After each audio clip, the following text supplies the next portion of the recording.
돌아올 수 없는 유배지 이야기 시작하겠습니다.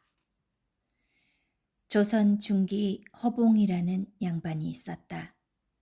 그는 동인의 영수 허엽의 아들로 친형제인 허균, 허난설원과 함께 뛰어난 글재주로 이름이 높은 사람이었다. 그는 이러한 재주를 바탕으로 일찍이 벼슬길에 올랐다. 당시 조선의 조정은 동인과 서인으로 나뉘어 치열한 당쟁을 벌이던 때이므로 그 또한 아버지를 따라 동인 편에 서게 되었고 나중에는 서인과의 대립에 앞장서는 인물이 되었다. 그러던 어느 날 같은 동인이었던 송은계, 박근홍과 함께 병조 판서 이의를 탄핵하였는데 그 일로 그만 선조의 화를 사게 되었다. 이 간사한 놈들이 오로지 당의 이득을 위해 어진 선비들을 모함하고 나라를 혼란스럽게 하는구나.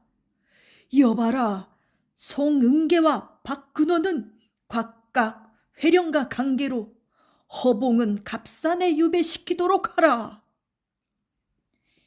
이에 신하들은 매우 놀라 어쩔 줄 몰라 했다. 그들의 유배지가 하나같이 험한 북변인데다 허봉이 명받은 갑산은 한 번 가면 반드시 죽는다고 알려진 악명 높은 곳이었기 때문이었다. 신하들은 입을 모아 선조를 말렸다. 전하, 갑산은 몹시 험한 곳으로 그곳에서 자란 사람이 아니면 병들지 않은 자가 없고 귀양 간 자가 살아서 돌아온 경우도 드물었습니다. 허봉의 죄가 없는 것은 아니나 그처럼 재능 있는 자가 그곳에 갔다 죽어 사라진다면 성덕에 누가 될까 두렵습니다. 탄핵을 받았던 당사자인 이이 또한 이를 과하다 여겼는지 직접 나서 임금님을 말렸다. 허봉은 나이가 젊어 경망할 뿐 본래 간사한 자는 아닙니다. 그의 재주가 아깝습니다. 하지만 선조는 신하들의 만류에도 끝내 뜻을 굽히지 않았다. 다스려야 할 죄가 있는데 어찌 그냥 둘 수 있겠는가? 과인의 뜻은 정해졌으니 속히 저들의 관작을 삭탈하고 명한 대로 기양 보내도록 하라. 그렇게 유배길에 오른 허봉은 산을 넘고 또 산을 넘어 한참을 고생한 끝에 갑산 땅에 이르렀다. 그곳은 과연 소문대로 첩첩산중의 험지였는데 날씨는 또 어찌나 추운지 바람이 불 때마다 마치 칼이 살을 발라내는 듯하였다. 허봉이 도착하자 고을 사람들이 하나둘 모습을 내비쳤는데 그 얼굴들이 하나같이 핏기가 없고 몹시 야위워 보였다. 허봉이 관리를 불러 물었다. 이 고을의 사정이 어떻게 돼요? 그러자 관리가 탄식하며 답했다. 이곳은 땅이 척박하여 들에서는 곡식이 잘 자라지 않고 산에서는 삼의 싹을 찾아보기 어렵습니다.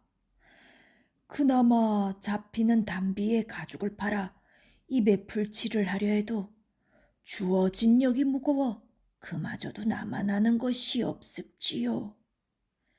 이렇듯 살기가 어려우니 매년 역을 피해 도주하는 자들이 끊이질 않는데 다른 곳에 간다 한들 출신을 숨길 수 없으니 살아남기가 어려운 것은 마찬가지인데다 남은 자들은 도주한 자의 목까지 역을 떠안게 되니 저희는 이곳을 떠날 수도 이곳에서 제대로 살 수도 없습니다요. 관리의 참담한 이야기를 들은 허봉은 무거운 마음으로 고을 사람들을 둘러보았다. 그런데 허봉을 보는 그들의 시선이 매우 냉담하였다. 허봉은 속으로 생각했다. 안 그래도 없는 살림에 부양해야 할 입이 하나 더 늘었으니 저들이 나를 원망할 만하구나. 허봉은 편치 않은 마음으로 유배지에서의 생활을 시작했다. 그러던 어느 날 하루는 허봉이 집안에 머물고 있는데 바깥이 몹시 소란스러웠다. 문을 열어보니 기이하게도 대낮임에도 온 사방이 캄캄하였다. 기이하게 여긴 허봉이 하늘을 올려다보니 해가 달에게 까맣게 삼켜지고 있었다. 일식이 이렇구나. 하지만 사람들이 모여있는 곳을 보니 소란의 이유는 비단 일식 때문만 아닌 듯 보였다. 그들은 한 곳에 모여 고을 옆 산등성이를 바라보고 있었는데 어떤 이는 비명을 지르고 어떤 이는 놀라 나자빠지는 것이 예산 일이 아닌 듯 보였다. 허봉이 급히 그곳을 가보니 산 중턱에 커다란 여자 하나가 흉측한 눈으로 고을을 내려다보고 있었다. 저게 무엇이란 말인가? 머리를 가슴까지 풀어헤친 요괴는 톱니 같은 이빨을 드러내고 흉측한 눈을 부릅떠 고을을 노려보고 있었는데 늘어뜨린 양손에는 각각 활 한 장과 타오르는 불을 쥐고 있었다. 그 같은 섬뜩한 광경에 허봉과 고을 사람들은 두려움에 몸이 굳어 어찌할 바를 몰랐다. 잠시 후 소식을 들은 고을의 군사들이 그곳에 이르렀다. 병정들 또한 괴이한 요괴의 모습에 아연실색하였으나 언제 놈이 들이닥칠지 몰라 급히 전열을 갖추고는 크게 북을 울리며 요괴를 향해 일제히 활을 쏘았다. 그럼에도 요괴는 전혀 물러설 기미를 보이지 않았다. 오히려 당장이라도 손에 쥔 불로 고을을 불태우기라도 할 듯 더욱 사납게 그들을 노려볼 뿐이었다. 허봉도 가만히 있을 수만은 없어 곧장 귀신을 쫓는 그린 충녀문을 지어 요괴를 향해 읊었다. 하지만 역시나 소용없는 짓이었다. 창칼을 든 군사들도 글을 배운 선비도 요괴를 물리치지 못하니 이제 고을 사람들에게 남은 것은 죽음뿐인 듯 보였다. 하지만 허봉과 고을 사람들은 포기하지 않고 병절들을 도와 함께 찢을 듯이 북을 울리고 있는 힘을 다해 활 시위를 당겼다. 그러자 요괴가 한 차례 크게 몸을 뒤틀더니 이내 뒤를 돌아 숲속으로 발걸음을 옮기기 시작했다. 군졸들과 골 사람들이 함성을 지르며 더욱 매섭게 놈을 다그치니 요괴는 이내 산등성이에 몸을 숨기고는 다시 모습을 드러내지 않았다. 그 후 허봉이 갑산에서 요괴를 만난 이야기는 널리 퍼져 그의 아버지 동문이자 도가와 주역의 대가로 이름난 박지화라는 선비에게도 전해졌다. 그는 이야기를 가만히 듣더니 깊이 탄식하며 말했다. 상서롭지 못한 일이구나. 이는 여인이 활과 불을 들고 있는 모양이니 10년 안에 이 나라에 큰 재앙이 들이닥칠 것이다. 그 일이 있은 뒤 허봉은 과거 인연이 있던 유성령의 도움으로 무사히 유배지에서 벗어날 수 있었다. 하지만 그곳에 머물며 무슨 생각이 들었는지 이후 들어오는 관직마다 모두 마다하고 세상 일에 일절 관심을 끄는 채 집을 떠나 방랑 생활을 시작하였다.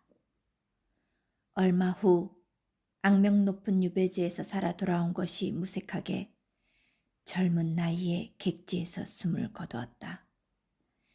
그리고 몇 년 뒤 박지화의 말대로 과연 10년이 채 되지 않아 정말로 조선에 큰 재앙이 불어닥치는데 바로 임진왜란이었다.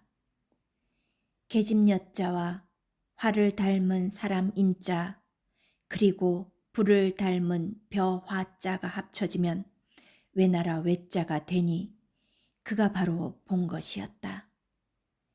이 요괴는 톱니 같은 이빨을 가졌다 하여 거치녀 혹은 갑산에 나타나는 괴물이라는 뜻으로 갑산괴라고도 불린다. 과연 조선의 재앙을 예고한 괴물의 정체는 무엇이었을까? 외전 허봉과 그의 아버지 허엽, 형제인 허성, 허난설원, 허유는 당대의 명문장가들로 허씨 오문장이라 불리었다. 집안 사람들이 모두 재주가 뛰어나니 허씨 집안은 수재 집안으로 이름이 높았다. 하지만 하늘은 그들에게 재능은 주고 안락한 삶은 허락하지 않았는지 그들의 삶은 하나같이 기구하였고 특히나 그 말로가 몹시 비참하였다. 허엽은 인지에서 병을 얻어 집으로 돌아오는 길에 객지에서 사망하였고 허성 또한 관직을 삭탈당하고 성 밖으로 추방된 뒤 객사하였으며 허난설원은 불행한 혼인 생활을 하다 젊은 나이에 요절하였다. 또한 허규는 역적으로 몰려 능지처참을 당하니 허엽대와 크게 이름을 떨치기 시작한 허씨 집안의 번영은 이 대를 넘기지 못하고 완전히 몰락하였다.